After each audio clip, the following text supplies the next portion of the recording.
जय हिंद बच्चों।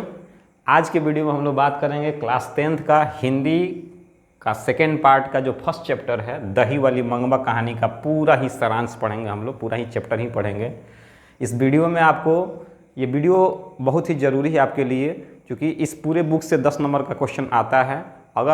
और टोटल बुक में जो है 5 ही चैप्टर आपको पढ़ना है। पूरी अच्छी तरह से अगर कहानी आपको समझ में आ जाती है तो आप अच्छे से क्वेश्चन का आंसर कर पाएंगे। आपसे एक भी क्वेश्चन छूटने का कोई चांस नहीं बचेगा। इसलिए इस वीडियो में बने रहें और मैं विश्वास दिलाता हूँ आपको मज़ा भी बहुत आने वाला है इस पूरे चैप्टर में, क्योंकि आप पूरे वीडियो में रियल फील जो होता है वो आप फील करेंगे कि हाँ, रियल में जो कहानी होता है लगेगा आपके आँखों के सामने चल रही है। तो हम लोग वैसा कुछ करने वाले हैं, इसलिए वीडियो में अंत तक बने रहें। आइए चैप्टर को शुरू करते हैं। दही वाली मंगमा। सबसे पहले इस पाठ के बारे में पहले पाठ परिचय हम लोग देख लेते हैं, ठीक है। कारण लेखक जो हैं, इस पाठ के जो लेखक हैं वो श्रीनिवास हैं। उनका पूरा नाम जो है वेंकट अयंगार है, मस्ती वेंकटेश अयंगार है, ठीक है। वे कन्नड़ भाषा के प्रसिद्ध साहित्यकार थे। कहानी दही वाली मंगमा का हिंदी अनुवादक जो है, जिस कहानी को ये लिखे हैं कन्नड़ भाषा में, उसी का ये हिंदी में अनुवाद किया गया है B.R. नारायण के द्वारा, ठीक है। याद रखिएगा नाम B.R. नारायण। अगर क्वेश्चन पूछेगा कहानी का अनुवादक कौन है तो आपको बताना पड़ेगा B.R. नारायण, ठीक है। कहानी के जो लेखक हैं वो कौन है तो मस्ती वेंकटेश अयंगार उनका पूरा नाम है। ये पूरा नाम याद रखना है आपको। आगे आइए, इस कहानी में पात्र की भूमिका थोड़ा सा देख लेते हैं। पृष्ठभूमि क्या है इसको थोड़ा सा समझ लेते हैं। इस कहानी में एक मंगमा नाम की औरत होती है, ठीक है। एक नजमा होती है जो उसकी बहू होती है, और उसमें उसका एक बेटा होता है और उसका एक पोता भी होता है। किसका पोता? मंगमा का एक पोता होता है, ठीक है। और ये जो मंगमा जो औरत है ये दही बेचने का काम करती है, जो आसपास के क्षेत्रों में है दही बेचती है। और वो जो है आगे क्या उसके साथ होता है, क्या कहानी में है, ये हम पूरी कहानी में आपको बताएंगे, ठीक है।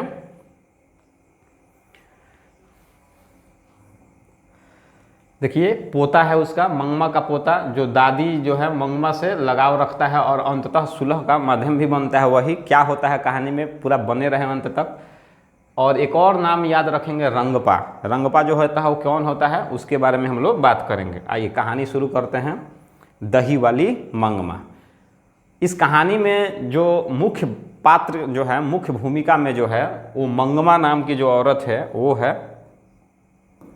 ये मंगमा नाम की जो औरत है वो है मुख्य भूमिका, जो आसपास के क्षेत्रों में दही बेचने की काम करती है और दही लेके जाती है। तो एक जो कथाकार हैं जो इस कहानी को बता रहे हैं, हम लोग को बता रहे हैं, वो एक लेडीज़ हैं, महिला हैं, जो जिनके यहाँ पे वो क्या करती है, मंगमा नाम की जो औरत है वो दही लेके जाती है और जिस रास्ते से जाती है जहाँ दही बेचने, ठीक है, बेंगलुरु के शहर में, तो वहाँ दही बेच के आते हुए भी और जाते हुए भी उनका घर पड़ता है, ठीक। और जाते हुए भी वो उनके पास बैठती है और कहती है माँ जी दही लोगी।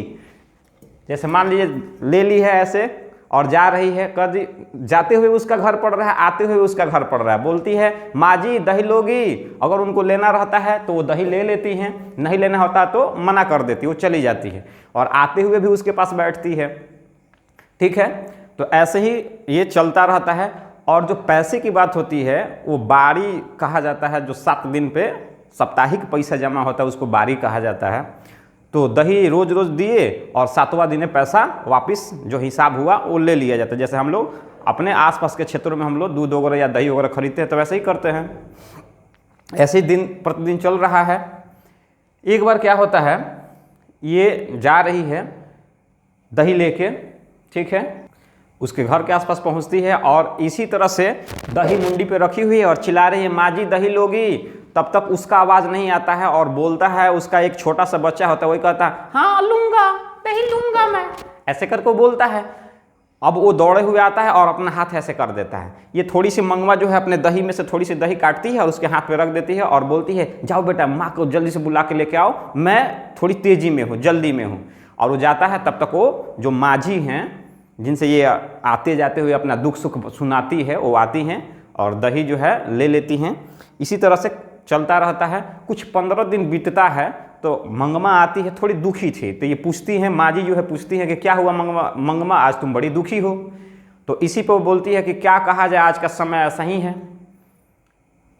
वो बात क्या था बताओ, तो पूछती है बताने के लिए, तो बताती है क्या हुआ कि एक बार जो है देखिए ना माँ जी, मेरी बहू जो है नजमा, वो अपने बेटे को पीट रही थी, मैंने इसके पोते को पीट रही थी। इसी पे मैंने बोल दिया, क्यों रे राक्षसी, क्यों पीट रही हो। तो वो मेरे पे चढ़ गई, बुरा मान गई। ये बात जो है मंगमा सुना रही है वो माजी को, जिससे आते जाते हुए बात करती है। ठीक है, ऐसे कहानी चल रहा है। अब सुनाने के बाद से जो है कि ऐसे उसने बोला, तो फिर आगे क्या हुआ ये पूछती है, माजी पूछती हैं, तो बोलती है इसी पे आखिर जो ये बात जो है, इसी बात को लेके वो मेरे से झगड़ने लगी। माने किसका किसके साथ झगड़ा हो गया, मंगमा का झगड़ा उसके बहू नजमा के साथ हो गया। किस बात को लेके, तो उसके बेटे को, मतलब उसके जो पोता है उसको पीटने को लेके। ठीक है, कि क्यों पीट रही हो। और इस झगड़े का एक और मुख्य कारण था, क्योंकि मंगमा जो थी, जो दही बेचती थी, जो भी कुछ रुपए कमाती थी, तो वो चाहती थी कि शुरू में भी मालिक वाला फील हम ही, मतलब मालिक वाला जो मैंने ये था, घर का सारा देख रेख चाहे जो कुछ मालिकाना जो है तो इसी के हाथ में था। और बहू चाहती थी कि वो मालिकाना जो है मेरे सास के हाथ में, मंगमा के हाथ में न रहे, मेरे हाथ में आए। तो इसका चिढ़ तो उसको पहले से था ही। और इस बात पे जैसे ही मंगमा बोली, उसके बेटे को पीट रही थी, तो तब तक वो इसके ऊपर चढ़ गई, पूरा एकदम बोलने लगी, इसको पूरा भला बुला पूरा सुनाया। जब उसका बेटा आया तो यह बात बोला, देख तुम्हारी जो बहू है, ये तुम्हारी जो पत्नी है, ये मेरे से ऐसे ऐसे झगड़ा कर रही है।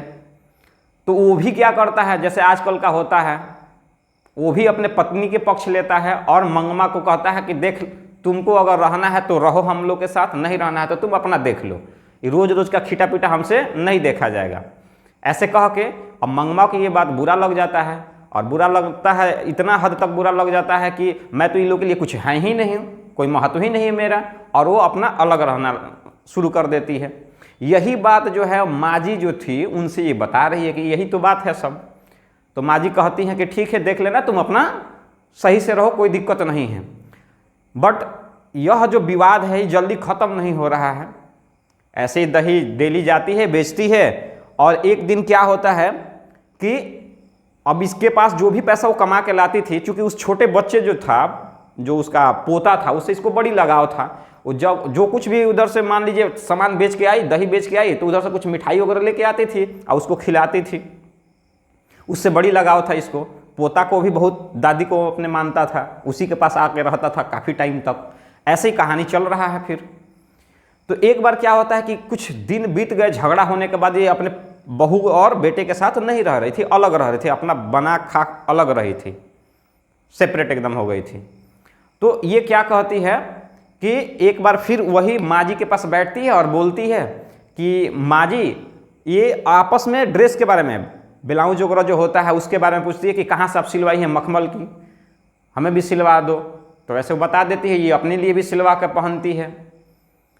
और वही इसी बात पे बोलती है कि जब मतलब इसका जो पति था वो नहीं था, मंगमा का जो पति था वो नहीं थे बेचारे, ये अकेले रहने लगी। अब अकेले जानकर, और चूंकि पैसा भी इसके पास चूंकि कमा रही थी, तो अपने बहू को नहीं दे रही थी, इसके पास पैसा भी ज़्यादा हो गया था।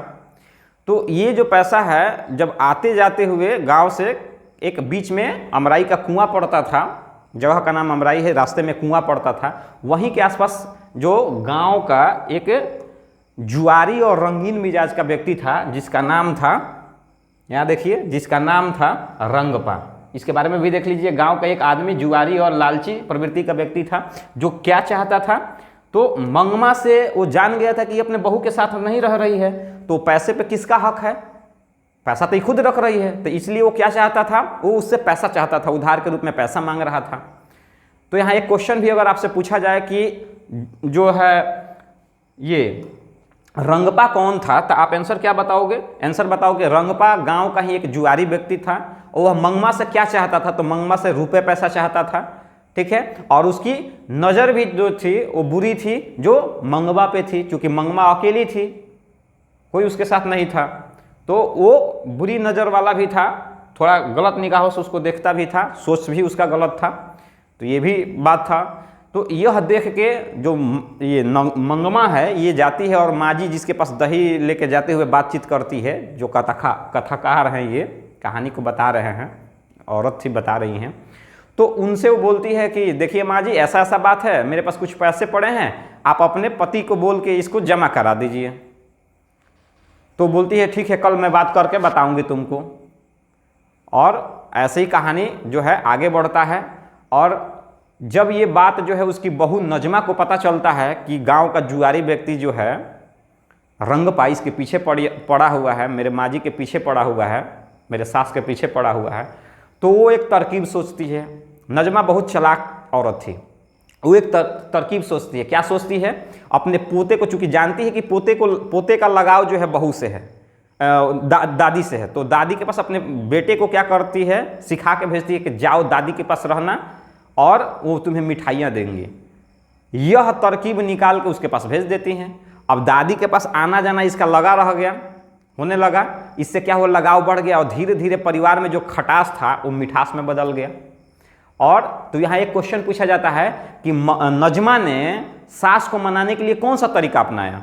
तो आप आंसर कितना अच्छा से बता सकते हो?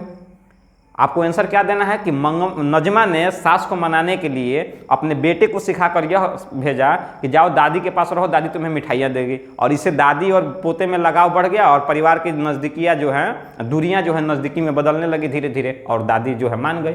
जैसे मंगमा मानी, ये जो मंगमा है वो मानती है और अपने बहू के साथ, बेटे के साथ फिर से रहने लगती है, तो ये मंगमा को समझ में आ जाता है कि ये सारा विवाद किस कारण से है।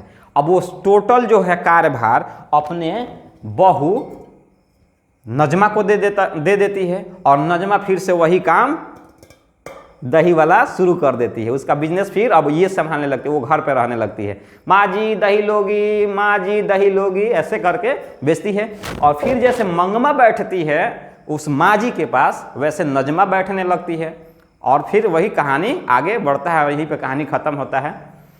अगर आपको कहानी पसंद आए तो आइए चलिए कुछ क्वेश्चंस को करके देखते हैं कि हमसे क्वेश्चन हो पा रहा है कि नहीं हो पा रहा है। आइए,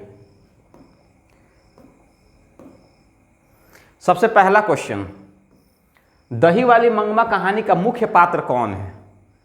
ऑप्शन है मंगमा, गांव का किसान, दही वाला, गांव की लड़की। बताइए ऑप्शन क्या है? तो मंगमा जो है मुख्य पात्र है, पूरी कहानी इसी के इर्द गिर्द घूम रही है। ठीक है। नेक्स्ट क्वेश्चन है, श्रीनिवास का पूरा नाम क्या है? याद कीजिए, श्रीनिवास का पूरा नाम हम लोग क्या पढ़े थे, क्या बताए थे हम? मस्ती वेंकटेश अयंगार, या श्रीनिवास अयंगार, या वेंकटेश रामपा, या BR नारायण। तो ये इनका पूरा नाम है, मस्ती वेंकटेश अयंगार। ठीक है। नेक्स्ट क्वेश्चन, श्रीनिवास का जो जन्म है कब हुआ था? 15 जून 1891, 6 जून 1891, तो 6 जून 1891 को हुआ था। नेक्स्ट क्वेश्चन जो है, मंगमा का हाथ किसने पकड़ा था? बताइए। जब मंगमा दही लेके जा रही थी, आ रही थी, जब अकेले पड़ गई थी, अपने परिवार से अलग रहने लग गई थी, अपने बहू बेटे से, पोते से, तो उस बीच में कौन ऐसा व्यक्ति था जो इसके पीछे पड़ गया, जो रुपए पैसे चाहता था? क्या? रंगपा। Very good. यहाँ देखिए, रंगपा ने उसके हाथ पकड़ लिए और बोला कि मुझे कुछ पैसों की जरूरत है, मुझे कुछ पैसे दे दो। और उसके बोलने का तरीका जो था वो गलत ढंग से था, गलत था। आइए यहाँ समझिए। अगला क्वेश्चन है, दही वाली मंगमा पाठ के अनुवादक कौन थे? कौन अनुवाद किया था इसको? बताइए। रामचंद्र शुक्ल या BR नारायण? हिंदी में अनुवादक जो है वो BR नारायण ने किया था। ठीक है। मंगमा क्या बेचती थी? क्या बेचती थी मंगमा? लस्सी बेचती थी, दूध बेचती थी, क्या? अच्छा, याद है आप लोग को, दही बेचती थी। Very good. चलिए नेक्स्ट क्वेश्चन, मंगमा का विवाद किससे था? बहू से था, पड़ोसी से था, पोते से था, या बेटे से था? भाई पोते को तो बहुत मानती थी, वो जो कुछ भी बेचती थी उसमें से कुछ हिस्सा बचा के और पोते के लिए डेली मिठाई लेके जाती थी, तो ये तो हो नहीं सकता है। पड़ोसियों का तो इस पूरे कहानी में कोई जिक्र ही नहीं है। ठीक है। अब बेटे से तो उससे उतना कुछ बात विवाद होता नहीं था, तो बच गया बहू। अरे ऐसे भी याद कर सकते हो, झगड़ा किसके बीच में होता है? सास बहू के बीच में। ये तो फेमस बात है यार। चलो मंगमा की बहू का नाम क्या था? नीरजा था ना, नंदिता था नहीं, नजमा था, हाँ ये नजमा था। ये ऑप्शन आपका क्या हो जाएगा? सही हो जाएगा, नजमा, शांति नहीं था। आइए आगे बढ़ते हैं। मंगमा मिठाई किसके लिए ले जाती थी? बेटे के लिए ले जाती थी, पोते के लिए ले जाती थी, बहू के लिए ले जाती थी, पड़ोसियों के लिए ले जाती थी? बताइए। तो पोते के लिए ले जाती थी। डेली मिठाई जो है खरीद के पोते के लिए लेके जाती थी। अमराई के कुएं कहाँ थे?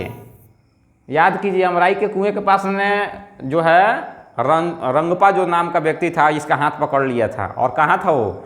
रास्ते में था। Option number B. मंगवा दही बेचने कहाँ जाती थी? मैसूर जाती थी, चेन्नई जाती थी, बेंगलोर जाती थी, अवलूर जाती थी? बेंगलोर जाती थी ना। चलिए नेक्स्ट क्वेश्चन। क्यों रे राक्षसी इस बच्चे को क्यों पीट रही है? ऐसा किसने कहा था? क्यों रे राक्षसी इस बच्चे को क्यों पीट रही है? ये मंगमा ने अपने बहू को कहा था। जब बहू बेटे को पीट रही थी किसी कारणवश, तब मंगमा ने ये बात बोली थी कि क्यों रे राक्षसी इस बेटे को क्यों पीट रही हो। इसी बात को लेकर तो विवाद शुरू हुआ, उसका बोलना ही उसको खटकने लगा। तो कौन कहा? ऐसा किसने कहा? बहू ने कहा, पोते ने, मंगमा ने? मंगमा ने कहा। किससे कहा? अपने बहू नजमा से कहा। चलिए आइए क्वेश्चन।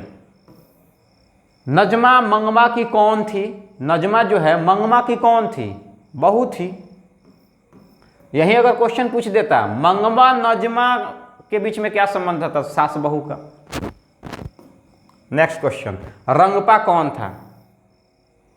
एक तरह से देखा जाए तो रंगपा जो है इन दोनों को सुलह कराने का माध्यम भी कह सकते हैं, क्योंकि जब रंगपा जो है इसके पीछे पड़ा, मंगमा के पीछे पड़ा, तभी तो बहू को लगा कि नहीं ये तो बहुत गड़बड़ बात है, सारा धन जो है वो ले लेगा। इसका दिमाग खुला तुरंत, और तुरंत अपने बेटे को सिखा के भेज दी कि जाओ दादी के पास रहना, मिठाई मिलेगा। एक तरह से कह सकते हैं कि ये दोनों का सुलह करने का माध्यम भी है रंगपा। बुरा के साथ साथ इसके परिवार के लिए अच्छा भी काम मतलब ये साबित हो गया। तो रंगपा कौन था? पोता था, बेटा था, जुआड़ी था? हाँ जी जुआड़ी था, नशेड़ी जुआड़ी कह सकते हैं। Next question. मंगपा अपना पैसा किसके पास जमा करती थी? जब पैसा ज्यादा हो गया तो याद कीजिए जमा करने के लिए किसको बोली थी? वो माजी से बोली थी कि अपने पति से थोड़ा पूछ लीजिएगा, कुछ मेरे पास पैसा है, रंगपा नाम का व्यक्ति जो है मेरे पीछे पड़ा हुआ था, पैसा थोड़ा जमा करा दीजिएगा, ठीक ना। तो पति के पास कि बहू के पास कि माजी के पास कि पोते के पास? माजी के पास, ठीक है। उम्मीद करते हैं ये चैप्टर आपको समझ में आया होगा। अगर समझ में आया होगा तो ऐसे ही चैनल से बने रहें, ऐसे में इंटरेस्टिंग वीडियो लेके आता रहूँगा। और वीडियो को लाइक करना है, ज़्यादा से ज़्यादा शेयर करना है, ठीक है, और बेल आइकन भी दबाना है। तब तक के लिए जय हिंद, थैंक यू।